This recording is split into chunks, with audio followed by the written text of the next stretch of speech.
Welcome back dear. हम बात कर रहे थे द मुग़ल एम्परर चैप्टर का, हिस्ट्री का चैप्टर था क्लास 7 का। ठीक है, उसके बारे में हम एक पार्ट वीडियो का बना चुके हैं, ये सेकंड वीडियो है।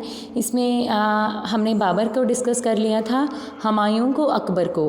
और अकबर का हमने एक बिल्कुल लास्ट वाला ईयर थोड़ा सा डिस्कस किया था कि एक्चुअली लास्ट ईयर में क्या हुआ था। अकबर आपने देखा कि कॉन्टीन्यूसली बहुत ज़्यादा जीतते आ रहे थे, अपनी टेरिटरी को बहुत ज़्यादा एक्सपेंड कर लिया था अकबर ने अपने टाइम पे। बट लास्ट ईयर में क्या हुआ, अकबर को डिस्ट्रैक्ट कर दिया किसने, उन एक प्रिंस सलेम थे जो कि उनके बेटे ही थे, जिनको बाद में एम्परर जहांगीर के नाम से जाना गया। एंड वो जहांगीर नेक्स्ट रूलर बने अकबर के बाद। ठीक है, नाउ सी हियर, अब नेक्स्ट पेज से शुरू करते हैं हम। यहाँ पे क्या है कि जहांगीर का टाइम पीरियड है 1605 से लेके 1627 तक। And military campaign started by Akbar continued, के जो भी कंपेगन मिलिट्री ने के अकबर ने चलाए हुए थे ना, जगह पर मिलिट्री भेजी हुई थी उस एरिया को कैप्चर करने के लिए, वो जहांगीर ने कंटिन्यू रखा कि उसने भी वो वहीं पे कंटिन्यू रहे। And Sisodia ruler of Mewar, एक सिसोदिया थे जो रूलर थे मेवार के, अमर सिंह एक्सेप्ट मुग़ल सर्विस के, मीन्स टू से कि फाइनली दोनों ने मुग़ल की सर्विस को एक्सेप्ट कर लिया। And less successful, Jahangir less successful रहे किसके अगेंस्ट, सिख्स के अगेंस्ट, अहोम्स के अगेंस्ट एंड अहमदनगर में ये कुछ खास नहीं कर पाए जहांगीर। सो प्रिंस खुरम, अब प्रिंस खुरम थे जो द फ्यूचर एम्परर शाहजहां। अब आप देखोगे अकबर के बाद हर एक के बेटे ने एंड में अपने फादर को तंग किया। ठीक है, ऐसे ही जैसे जहांगीर ने, जिसका नाम सलेम भी था, अकबर को लास्ट ईयर्स में डिस्ट्रैक्ट किया था। सिमिलरली क्या होता है कि जहांगीर के बेटे Prince Khurram, the future emperor जो बने थे शाहजहां, उसने रबेल कर दिया लास्ट ईयर में, उसके टाइम में। And the efforts of the Nur Jahan, Jahangir's wife, to marginalise his were unsuccessful, but उनके जो एफर्ट्स थे वो अनसक्सेसफुल रहे। नाउ सी शाहजहां का पीरियड क्या है, 1627 से लेके 1658 तक। The Mughal campaigns continued in the Deccan, कहते हैं कि शाहजहां के टाइम में भी मुग़ल के अगेन जो कंपेगन थे वो दक्खन वाले एरिया में सेम रहते हैं, ऐसे कंटिन्यू करता है वो भी शाहजहां जब पावर में आता है। एक अफ़गान के नोबल थे जिनका नाम है खान जहान लोदी, उन्होंने रिबेल कर दिया एंड वॉज डिफीटेड, और शाहजहां ने उसको हरा दिया। अफ़गान के नोबल खान जहान लोदी। ठीक है, campaign were launched against the Ahmednagar. अब आपने देखा कि पहले वाले जो थे वो हमने रीड कर चुके हैं कि जहांगीर सिक्स के अगेंस्ट एंड अहमदनगर कुछ खास नहीं कर पाए, लेस सक्सेसफुल रहे, तो इन्होंने अहमदनगर में कंपेगन भेजा। एंड बुंदेलाज वर डिफीटेड, इन्होंने क्या किया, शाहजहां ने बुंदेला को तो डिफीट कर दिया एंड ओरछा को सीज़ कर लिया। ठीक है, ओरछा को सीज़ कर लिया, ये एरिया के प्लेसेस के नाम हैं। And in the north west में क्या है, the campaign to seize the Balkh, Balkh को सीज़ करने का जो कंपेगन था from the Uzbeks was unsuccessful. Uzbek north west वाले रीजन में ना बच्चे उर्बेक्स आए थे बल्खान को अनेक्स करने के लिए, बट शाहजहां ने उसको अनसक्सेसफुल कर दिया। And Kandahar was lost to Safavids, और कंधार पे हमने देखा कि पहले शाविद सक्सेसफुल हो गए थे ना, अपना रेगुलेट कर लिया था उन्होंने, अपना शासन चलाना शुरू कर दिया था। तो जहांगीर के टाइम, शाहजहां के टाइम में वो भी अनसक्सेसफुल हो गए। It means to say that कि उन्होंने अरबेक्स को हरा दिया बल्कान में एंड शाविद्स को हरा दिया कंधार में। एंड इन 1632 में अहमदनगर वॉज फाइनली एनेक्स्ड। अब शाहजहां के टाइम में फाइनली आपने देखा कि जहांगीर उसको सक्सेसफुली कैप्चर नहीं कर पा रहा था, शाहजहां के टाइम पे वो कैप्चर कर लिया। And Vijaypur force secured for piece. ठीक है, एंड विजयपुर फोर्स भेजी गई ताकि वहाँ पे शांति बनी रहे। एंड इन आप देखो नेक्स्ट 1657 एंड 58 में there was conflict over the succession among the Shah Jahan son. अभी शाहजहां के जो सन थे उनके बीच में झगड़ा हो जाता है कि कौन सक्सेसर बनेगा। सो औरंगजेब वॉज विक्ट्रियस, आप जो औरंगजेब होता है जो उस लड़ाई में जीत जाता है। And his third brother including Dara Shikoh was killed, and उसका तीसरा जो ब्रदर होता है वो मारा जाता है। And Shahjahan was imprisoned for the rest of his life in Agra, और औरंगजेब क्या करता है, अपने फादर को उठा के जेल में डाल देता है आगरा की, जब तक वो मरता नहीं है। एंड नेक्स्ट क्या होता है, औरंगजेब। अब औरंगजेब भी अपने फादर को जेल में डाल के आया। अभी लास्ट रूलर थे जो मुग़ल के सक्सेसफुल थे, जिन्होंने बहुत ज़्यादा पावरफुली रिएक्ट किया, वो सारे स्टडी कर रहे हैं हम। आप देखो इन द नॉर्थ ईस्ट इधर वाला एरिया, वहाँ पे Ahoms were defeated. Finally Ahoms को किसने हराया, 1663 में। अभी ऊपर हमने जहांगीर में पढ़ा था कि ना तो सिख्स को, ना अहोम्स को, ना अहमदनगर को हरा नहीं सके। अहमदनगर को तो हरा दिया शाहजहां में। अभी औरंगजेब ने किसको हराया, अहोम्स को 1663 में। But rebellion against in the, पर अहोम ने क्या किया, दोबारा से विरोध कर दिया 1680 में। So campaign in the north west against the Yusufzai के अगेंस्ट जो कंपेगन था, and six were temporary successful.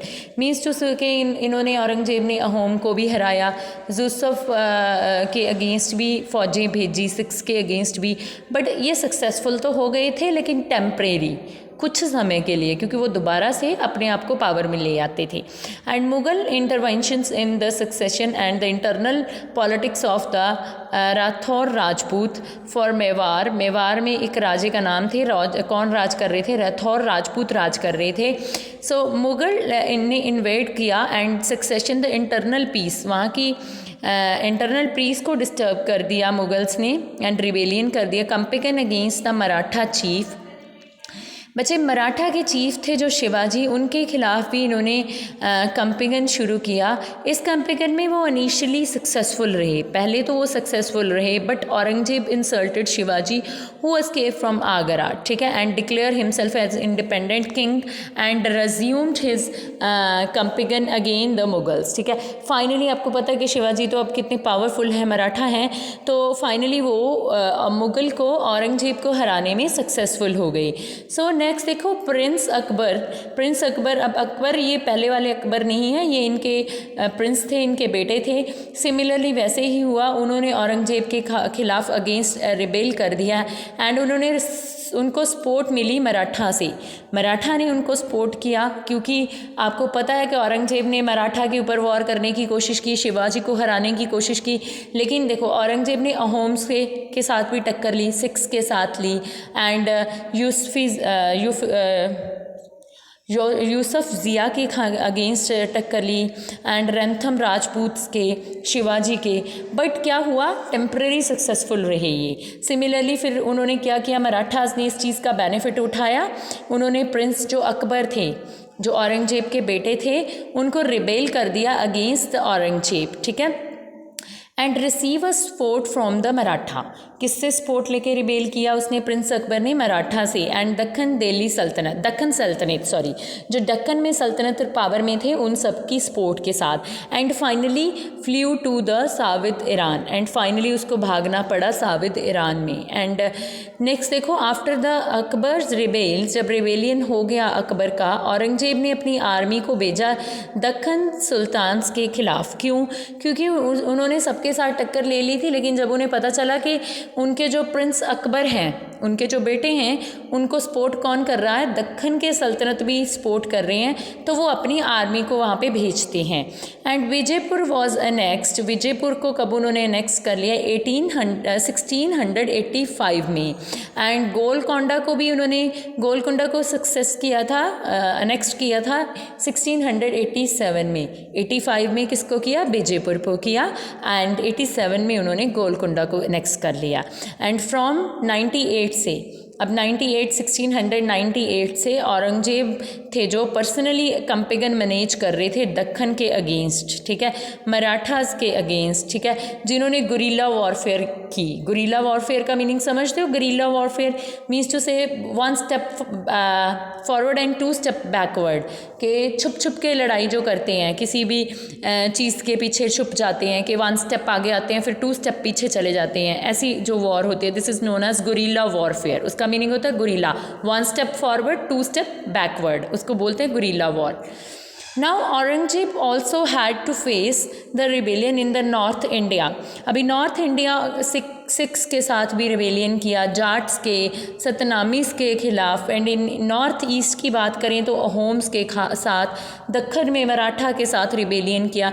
His death was followed by the succession conflict among his son. ठीक है, उसकी डेथ होने के बाद क्या होता है, उनके सन्स के बीच में सक्सेशन के लिए कि कौन उसकी गद्दी संभालेगा, इसके लिए झगड़ा शुरू हो जाता है। ठीक है, this is all about the important Mughal emperor जिनको हमने सीक्वेंस में एक रीड किया है। सबसे पहले I just want to revise this once again. Babur आए थे जिन्होंने क्या किया, इब्राहिम लोदी को हरा दिया 26 में, राणा संगा को हरा दिया, फिर राजपूतों को हराया चंदेरी के, फिर हुमायूं आए। हुमायूं का क्या पढ़ा था हमने बच्चे, हुमायूं के टाइम पीरियड को हमने 2 पार्ट्स में जो था डिवाइड किया था। एक्चुअली मिर्ज़ा हुमायूं ठीक काम करते, मिर्ज़ा करम थे जो वो नहीं चाहते थे, वो उसे डिस्टर्ब कर रहे थे, अफ़गान्स की हेल्प लेके उसको मारना चाहते थे हुमायूं को। एंड शेर खान ने हुमायूं को चौसा में हरा दिया, कनौज में हरा दिया, क्योंकि उन्होंने बाहर से अफ़गानों की हेल्प कर दी। ठीक है, मिर्ज़ा खुरम ने, तो अफ़गान्स ने इस चीज़ में सक्सेसफुल हो गए एंड फाइनली उनको भागना पड़ा। हुमायूं को ईरान चला गया था हुमायूं, एंड उन्होंने दिल्ली को बहुत टाइम बाद 1555 में दिल्ली को दोबारा कैप्चर किया और 1556 में उनकी डेथ हो जाती है। सो नेक्स्ट हमने पढ़ा था अकबर के बारे में, जो 13 साल के अपना रूल करने लग गए थे। फिर धीरे धीरे उनके जो रेगेंट्स थे बहरम खान और डोमेस्टिक स्टाफ से फ्री हो गए, जगह जगह पर मिलिट्री भेजी उन्होंने अफ़गान में अगेंस्ट नेबरिंग किंगडम मालवा में, गोंडवालास में, एंड उनको उर्बेकिस को, रणथंभोर को, ये सारे एरिया को उन्होंने कैप्चर किया। अभी 1570 और 85 में क्या होता है, मिलिट्री कंपेगन इन गुजरात पे भी भेजते हैं वो कंपेगन। ठीक है, Bihar, Bengal, Orissa, and finally next देखो कि एक्सपेंशन ऑफ अकबर एम्पायर 85 से लेके 1605 तक बहुत ज़्यादा एक्सपेंशन होती है। नॉर्थ वेस्ट वाली साइड भी वो अपनी आर्मी भेजते हैं। कंधार को सीज़ कर लेते हैं। किसके पास था कंधार? साविद्स के पास था, और कंधार को वो सीज़ करते हैं। फिर कश्मीर को नेक्स्ट करते हैं, काबुल को करते हैं मिर्ज़ा हकीम की डेथ के बाद, एंड दक्खन में कंपेगन भेजते हैं, कंधार में, बिरार में, एंड अहमदनगर में, ये सारे एरिया को वो अनेक्स कर लेते हैं। बट वो बहुत ज़्यादा डिस्टर्ब हो जाते हैं due to his son at the last time of the age, Jahangir के कारण। जहांगीर का नाम सलीम था, एंड जहांगीर क्या करता है, वो उनको उठा के कैप्चर वगैरह, सीज़ वगैरह करके छुपा देता है कहीं। सो जहांगीर ने मिलिट्री कंपेगन्स शुरू करता है जो अकबर ने भेजे हुए थे सेम, बट उसे इतनी ज़्यादा सक्सेसफुल नहीं मिलती। वो मेवाड़ में अमर सिंह को, ये चीज़ों को तो सक्सेसफुल हो जाता है दोनों को, मेवाड़ को भी अमर सिंह को, कि वो अपना मुगल्स के अंडर आ जाएं, but Ahom, Ahmednagar and six को वो अपने अंडर करने में सक्सेसफुल नहीं होता। फाइनली उसका बेटा प्रिंस खुरम उसको कैप्चर कर लेता है सेम, एंड शाहजहान पावर में आ जाता है। शाहजहान अपनी दक्खन में कंपेगन भेजता है, एंड अफ़गान के जो नॉबल थे लोदी, उसको हरा देता है। कंपेगन्स वर लॉन्च्ड अहमदनगर में, बुंदेल में, वर डिफीटेड ऑन, ये कुछ एरिया को डिफीट करता है, बट ये वो टेम्परेरी वाला नहीं रहता ज़्यादा टाइम। ठीक है, north west and campaign to seize the Kandahar was lost to Safavids को हरा देता है, एंड 1632 में Ahmadnagar was finally annexed, and Vijayapur forced होती हैं जो पीस को सिक्योर करने के लिए भेजता है। एंड फाइनली अपने फादर को, इनके जो बेटा होता है औरंगजेब, वो भी अपने पापा को वैसे ही करता है कि वो तंग करता है, लास्ट में उसको इम्प्रिजनमेंट कर देता है। औरंगजेब 30 अपना कॉन्टीन्यूसली जगह जगह पर फोर्स भेजता है, यू नो ऑल के, जो मैंने पहले पढ़ाया है, रणथंभोर के राजपूत के खिलाफ, मेवाड़ में भी दोबारा शिवाजी के खिलाफ, सिक्स के खिलाफ, अहोम्स के खिलाफ, अहमदनगर के खिलाफ, बट वो सक्सेसफुल नहीं हो पाता। एंड फिर क्या होता है, लास्ट में उनके जो सन्स होते हैं उनके बीच में झगड़ा होने लग जाता है कि कौन who will became a next successor of the Aurangzeb, and इसीलिए ये बाद में ये जो एम्पायर थी वो वीक हो जाती है। तो ये 2 वीडियोस हैं इसके ऊपर, आप इसको दोबारा से, जिसने पहली वीडियो नहीं सुनी वो दोबारा से वीडियो सुनो and try to understand this chapter so that we can proceed further, है ना, हम 3rd पार्ट में इसको कवर कर सकें। So thank you so much.